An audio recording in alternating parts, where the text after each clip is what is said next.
Kwa hivyo kama itakuwa mtu ndiyo dunia ndio lengo lake na kimbilio lake na juhudi, kila nafsi kwa vile ilivyochuma, na hawatodhulumiwa chochote. Jamani, anakufa huyo, ndo mnaona roho inatoka hiyo. Mbona mpaka sasa hivi kaelekea huku?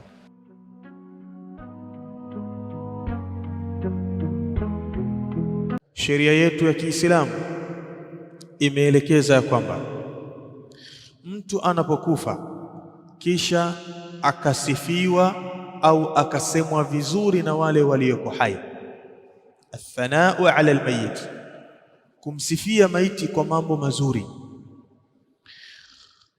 Athanau bilkhairi ala almayit min jamii almuslimin, sifa hizo zikiwa zinatoka kwa Waislamu as-sadiqin, Waislamu wa kweli. Wakati mwingine inawezekana ikawa aliyekufa si Muislamu na alikuwa ni mtu muovu, watu wanamjua, lakini alikuwa ana baadhi ya mambo anayafanya, pengine kwenye kuwasaidia watu wa michezo, kwenye mipira anawasaidia, na watu wa siasa na mambo mengine mbalimbali yasiyokuwa ya dini. Kwa hivyo akifa, utaona watu wale wanasema, bwana huyu jamaa wa peponi bwana huyu. Kwa nini? Alikuwa anatunulia jezi za mpira bwana, akitunulia vifaa vya mpira bwana, au kwenye siasa au kwenye hivi. La, sifa zinazozingatiwa ni za Waislamu wa kweli wenye msimamo mzuri katika dini.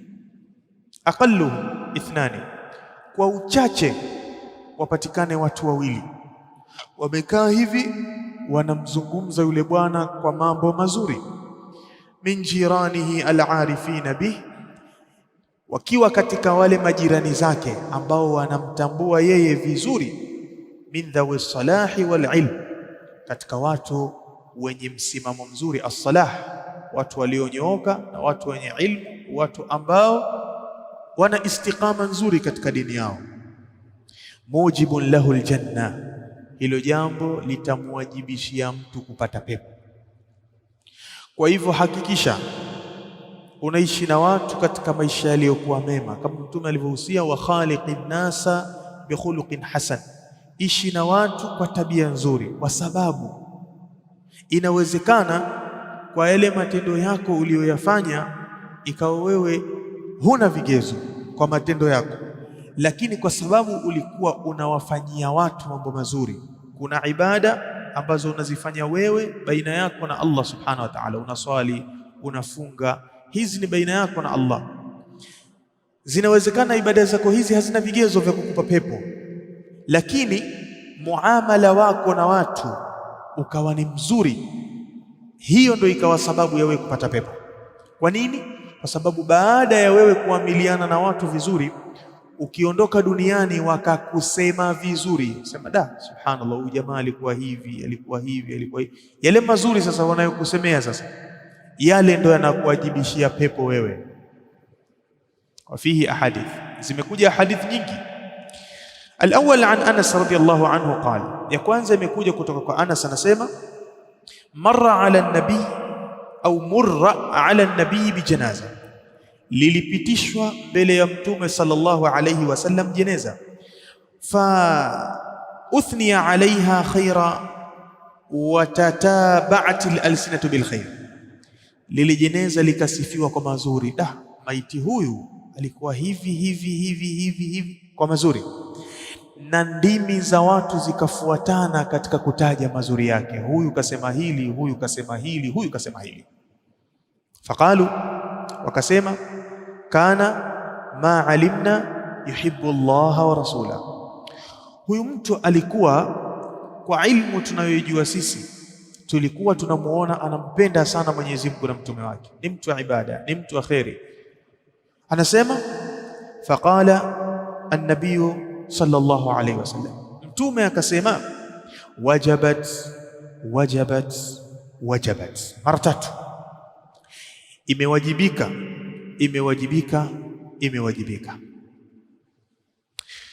Bas wamurra bijanazatin fa uthniya alaiha sharra wa tatabaat al-alsun laha bishar, mara nyingine likapitishwa jeneza na watu wakalisifu kwa shari, na ndimi zao zikafuatana katika kumtaja yule bwana kwa shari. Huyu subhanallah, la haula wala quwwata illa billah, alikuwa hivi, alikuwa hivi, alikuwa hivi. Faqalu bi'sa almar kana fi dinillah, wakasema wallahi ni mtu mbaya mno huyu aliyewahi kupatikana katika dini ya Allah subhanahu wa ta'ala. Mtu mchafu huyu, mtu hivi huyu, mtu hivi huyu. Maneno ya watu baada ya wewe ushakufa. Jitahidi asije akawa hivi. Kwa nini? Faqala an-nabiy sallallahu alayhi wasallam, mtume akasema tena, wajabat wajabat wajabat, limewajibika limewajibika limewajibika hilo mnalolisema.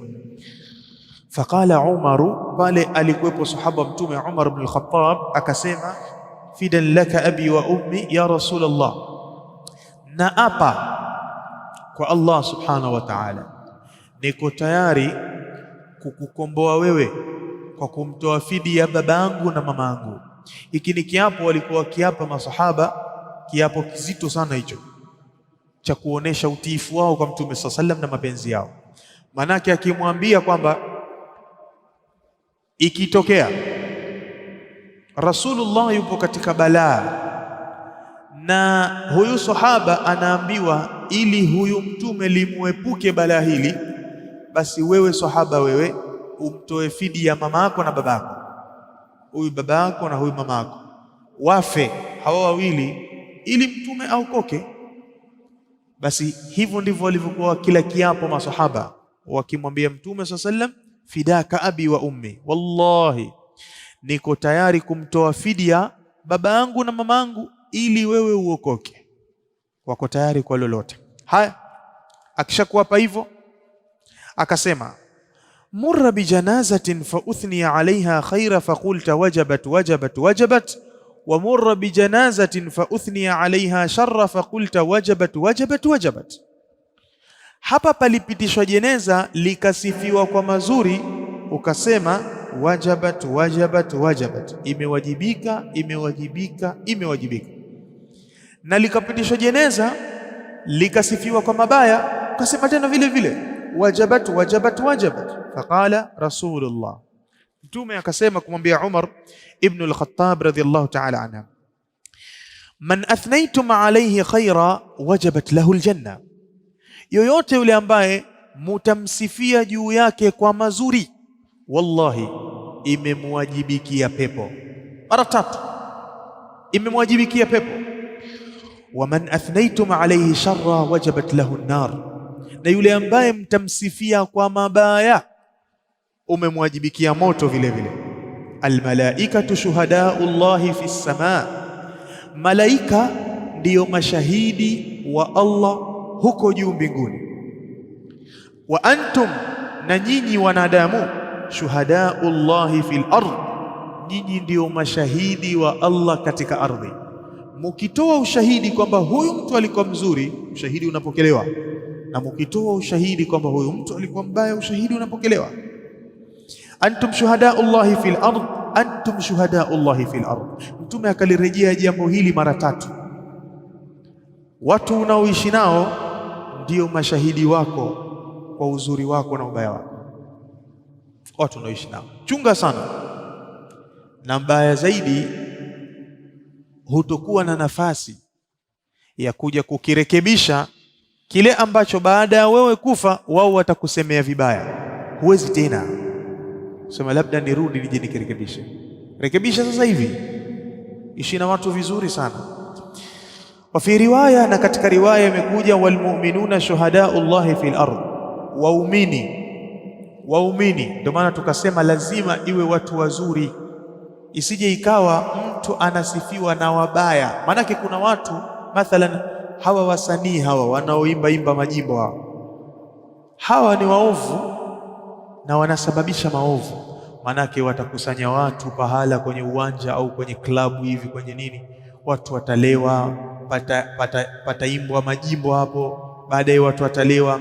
Watu wakishakulewa hapo zitafanyika zinaa, wake za watu watachafuliwa, watoto wa watu. Wasanii hawa waovu. Lakini pamoja na uovu huo, pengine ndo alikuwa katika hao tunawataja kwenye mambo ya mipira, akasaidia sijui kwenye upuuzi gani, kafanya hivi kafanya upuuzi wake. Akifa utawakuta wale waovu wake wanompenda, wale wanamsema kwa mazuri, huyu peponi bwana, yule peponi bwana, alikuwa hivi. Nani anayemsifia? Mlevi mwenziwe? Nani anayemsifia mchafu mwenziwe? Haizingatiwi hivyo, kwa sababu nyoyo zao hawa zimeungana. Lakini watu wema hawawezi kumsifia mtu isipokuwa ni mwema, na hawawezi kumsema mtu kwa mabaya isipokuwa atakuwa mbaya. Hawapendelei, wanazungumza ule reality yale maisha yalivyo. Ndio maana ikasemwa waumini ndio mashahidi wa Allah katika ardhi hii.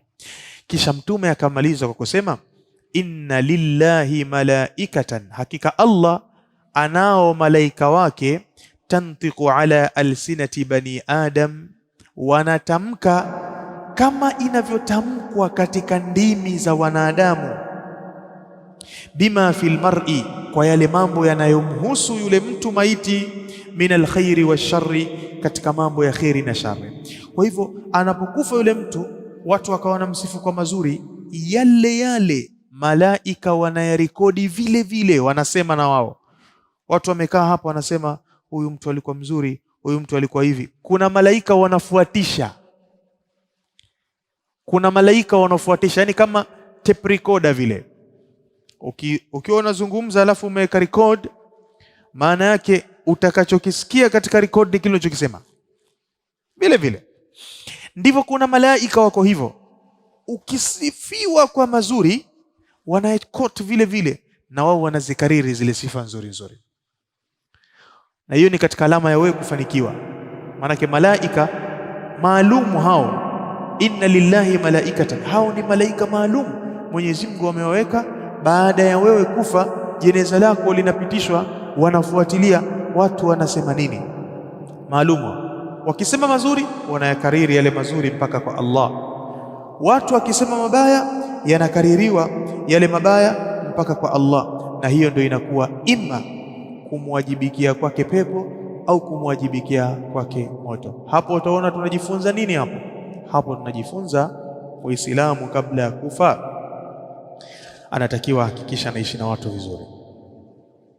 Ishi na watu vizuri. Mtume sallallahu alaihi wasallam alimpa wasia huu sahaba wake, alimwambia ya Muadh, inni la uhibbuk, ewe Muadh, mimi nakupenda sana. Ukitaka kufanikiwa duniani na akhera, sikiza mambo matatu haya. La kwanza, ittaqillaha haithuma kunta, muogope Allah popote ulipo, ukiwa katika siri, ukiwa katika dhahiri, muogope Allah, anakuona, utafanikiwa duniani na akhera. Wa atbi'i sayyi'ata alhasanata tamhuha, na ukijiona umefanya makosa, hakikisha haraka unafanya jambo jema ili lile jema lifute lile kosa. Ishi hivyo kila siku. Na tunasema inatosha kufanya wema kwa kusema tu astaghfirullah, na muomba Allah msamaha. Huo pia ni wema. Ushakosea, usishindwe angalau kusema astaghfirullah, usishindwe. Na jambo la mwisho, wa khaliqin nasa bi khuluqin hasan, ishi na watu kwa tabia njema, kwa tabia nzuri, kwa sababu siku zote nyoyo za watu zimeumbwa kuwapenda na kuwafanyia wema wale wanaowafanyia wema. Yani wewe ukinifanyia mimi wema, automatically kwenye moyo wangu wewe una deni, nitakulipa, na huyu kwa huyu na huyu kwa huyu, hivyo yani. Kwa hivyo duniani utapata watu wanaishi na wewe vizuri, na inaweza ukafa wewe ukaacha mayatima. Unaweza ukaacha wadogo watoto wako, kwa sababu ya ulivyoishi na watu kwa wema, watu wakapambana na mayatima wako. Lakini ukiishi na watu vibaya, unaweza ukaacha mayatima, kwa sababu ya ulivyoishi wewe na watu vibaya, watu wakawanyanyasa mayatima wako. Kwa hivyo ishi na watu kwa tabia nzuri, utaona faida yake hapa duniani na huko mbele ya Allah subhanahu wa ta'ala. Baada ya wewe kuondoka, watu wakakuzungumza vizuri, Mtume anasema wajabat pepo imewajibika kwako. ونكتفي بهذا القدر والله تعالى أعلى وأعلم. سبحانك اللهم وبحمدك نشهد أن لا إله إلا أنت نستغفرك ونتوب إليك والحمد لله رب العالمين.